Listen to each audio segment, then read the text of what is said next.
जब आप इनका मुंह खोलते हैं तो पता चलता है कि पूरा भरा है। ये एक बहुत बड़ी समस्या है। ये तमाम छोटी मछलियों को खा जाती हैं। कुछ साल पहले क्रीत के पूर्वी तट के पास लायन फिश ज्यादा नहीं थीं। अब जाल डालो तो वही भरी पड़ी रहती हैं, खासकर शुरुआती गर्मियों में। आज ज्यादा मछलियां नहीं मिली, लेकिन क्रू को बड़ी मात्रा में लायन फिश जरूर मिल गई।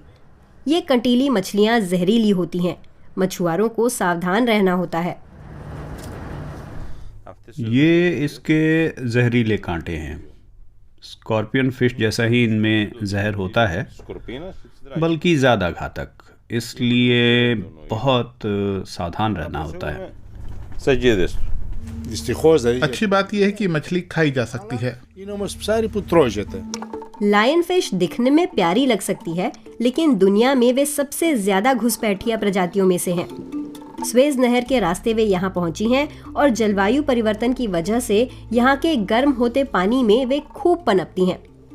शोधकर्ता कहते हैं कि स्थानीय मछुआरों को उन्हें पकड़ने और काबू करने के लिए प्रोत्साहित किया जाए तो उससे मदद मिलेगी।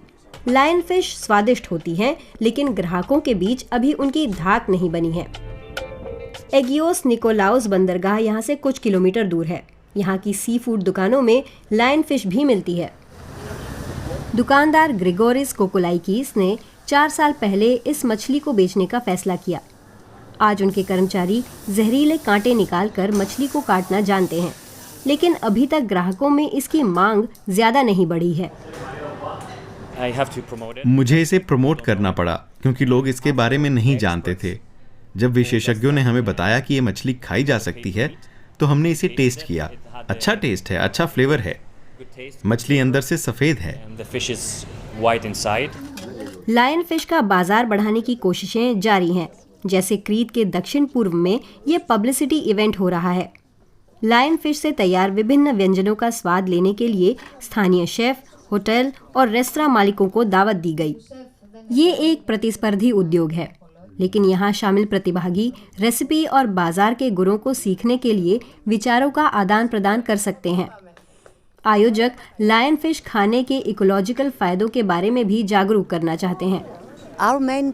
हमारा मुख्य उद्देश्य है इकोसिस्टम को लायन फिश के जरिए जो नुकसान हो रहा है उसे कम करना। तो हमने पाया कि अलग अलग रेसिपी के साथ हम इसे प्रमोट कर सकते हैं। करना ही चाहिए। करीब 900 किलोमीटर दूर थेसालोनिकी में हम IC के मुख्यालय पहुंचे। ये सस्टेनेबल फिशिंग को प्रोत्साहित करने वाला एक स्वतंत्र पर्यावरण संगठन है।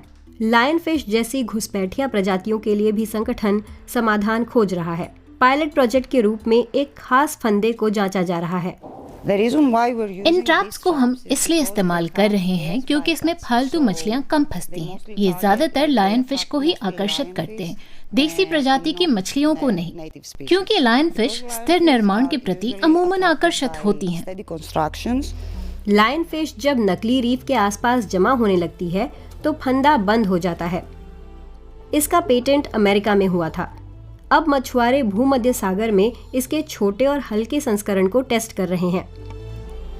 IC वैज्ञानिकों के साथ भी काम करता है।